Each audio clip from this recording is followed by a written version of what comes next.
সোনালী কিচেনে আপনাদের সবাইকে স্বাগত জানাই। রেসিপির নাম হলো শ্যামা চালের পোলাও।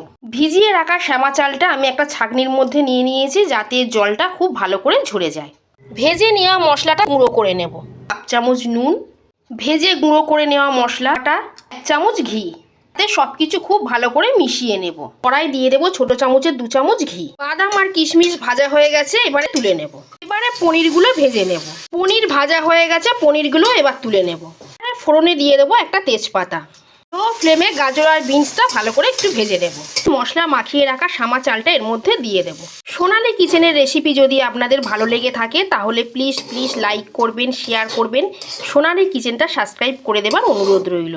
এর মধ্যে দিয়ে দেবো ভেজে রাখা পনির, কাজু আর কিশমিশ, 1 চামচ চিনি। সব কিছু খুব ভালো করে মিশিয়ে নেব। এর মধ্যে দিয়ে দেবো হালকা গরম জল। যতটা চাল এখানে ব্যবহার করবেন তার ঠিক ডবল জল এখানে ব্যবহার করতে হবে। এবারে এটা 5 মিনিটের জন্য ঢাকা দিয়ে রেখে দেব। দেখুন বন্ধুরা, পোলাও কত সুন্দর ঝরঝরে তৈরি হয়েছে। এই রেসিপিটা বানিয়ে খেয়ে দেখবেন, ভীষণই ভালো লাগে খেতে। আজকে আমি নিরামিষ আলুর দম দিয়ে সার্ভ করে আপনাদের দেখালাম।